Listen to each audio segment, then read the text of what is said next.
আবারও শাটডাউনের খবর। রাজধানীর বাড্ডায় শিক্ষার্থীদের সাথে পুলিশের ধাওয়া পাল্টা ধাওয়া চলছে। সেখানকার এই মুহূর্তে চিত্র জানিয়েছেন সহকর্মী নাজিবুর রহমান। শিক্ষার্থীদের যে শাটডাউন কর্মসূচি ছিল সেই কর্মসূচি কিন্তু শুরুতেই তারা শান্তিপূর্ণ অবস্থান নিয়েছিল, তবে পুলিশের বাধায় কিন্তু এখানে রণক্ষেত্রে পরিণত হয়েছে। আমরা বলা যায় খুব থমথমে একটি পরিবেশ দেখতে পাচ্ছি, যে শিক্ষার্থীর এবং পুলিশের মধ্যকার যে সংঘর্ষ সেটি কিন্তু এখনও চলছে। পুলিশ এই যেই অবস্থা দেখতে পাচ্ছেন, যে বিল্ডিংটি রয়েছে সেই বিল্ডিংটির ভেতরে অবস্থান নিয়েছেন এবং সেখান থেকে কিন্তু টিয়ার শেল এবং রাবার বুলেট ছুটছে কিছুক্ষণ পরপরই, এবং শিক্ষার্থীরা কিন্তু এখানে বাইরে অবস্থান নিয়েছেন। আমরা দেখেছি কয়েকজন শিক্ষার্থীও এখানে আহত হয়েছেন এবং পুলিশের কিছু সদস্য আমরা দেখেছি সংঘর্ষে জড়িয়েছেন। এবং দেখতে পাচ্ছেন যে এই সংঘর্ষ কিন্তু প্রায় আধা ঘন্টা ব্যাপক চলছে। এখানে বেসরকারি বিশ্ববিদ্যালয়ে যারা শিক্ষার্থী রয়েছেন এবং যারা রয়েছে তারা কিন্তু এখানে অবস্থান নিয়েছেন এবং ভেতর থেকে কিন্তু বারবার রাবার বুলেট এবং টিয়ার শেল ছুটছে এবং শিক্ষার্থীদের দিকে, এবং শিক্ষার্থীরা কিন্তু বাইরে এভাবে অবস্থান নিয়ে প্রতিরোধ করার চেষ্টা করছেন। এখন জন্ম সনদ দিয়ে খোলো বিকাশ স্টুডেন্ট অ্যাকাউন্ট, নিজের বিকাশ নিজে কর।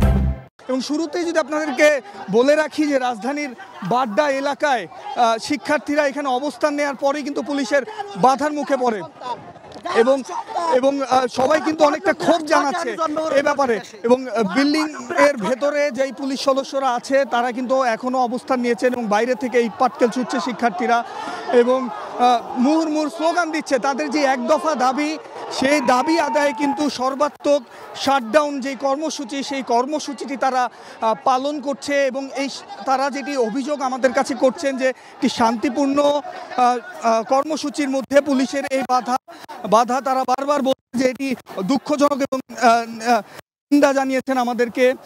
আমরা বেশ কয়েকবার সংবাদ সংগ্রহের সময় আপনাদেরকে দেখেছি, তারা আমাদের কাছে বারবার এসে বলছিল যে সঠিক সংবাদটি যেন আমরা পরিবেশন করি, এই ব্যাপারেও আমাদেরকে বারবার বলছিলেন। এবং দেখতেই পাচ্ছেন যে অনেকটা শিক্ষার্থীরা কিন্তু অনেকটা ক্ষুব্ধ হয়ে তারা কর্মসূচি পালনে সচেষ্ট রয়েছেন এবং পুলিশ যারা রয়েছেন পুলিশ অনেকটাই কোণঠাসা এই পরিস্থিতিতে, কেননা প্রচণ্ড আপনি দেখতে পাচ্ছেন একটা উত্তেজনা সৃষ্টি হয়েছে এবং শিক্ষার্থীরা কিন্তু এখানে অনেকটা পাল্টা ধাওয়ার মতো পরিস্থিতি সৃষ্টি হয়েছে। আওয়ামী লীগ বা ছাত্রলীগের যে নেতাকর্মীরা রয়েছে তাদেরকে কিন্তু আমরা ঠিক একটা চোখে পড়েনি। তারা আসলেই কিন্তু একটি সংঘর্ষ আরও বাড়তে পারে এমনটাই আশা করছে। প্রায় আধা ঘন্টা ধরে এই সংঘর্ষ চলছে।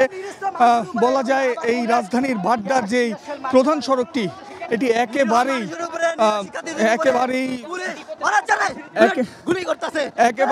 রণক্ষেত্রে পরিণত হয়েছে এবং পুলিশ কিন্তু তাদের শান্তিপূর্ণ যেই কর্মসূচিটি ছিল সেখানে বারবার বাধা দিচ্ছেন এবং ভেতর থেকে মুহুর্মুহুর গুলি চালাচ্ছেন পুলিশ এবং টিয়ার শেল এবং রাবার বুলেট ছুটছেন ছাত্রদের ছত্রভঙ্গ করার জন্য। তো রাজধানী বাড্ডা এলাকা থেকে এই ছিল আমার কাছে সর্বশেষ।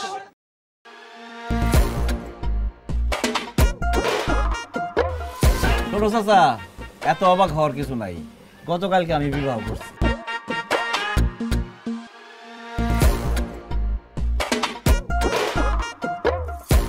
কিরে বিয়া করে ফেলালি, দাও তো দিলি না। চা খাইবেন?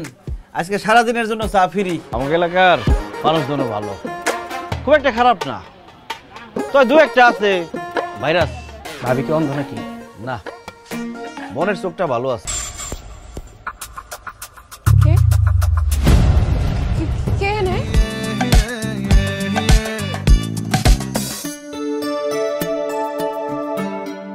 বিথি, আমি তোমার কথা দিতেছি, আমি তোমার সুন্দর দুনিয়া দেখাবো।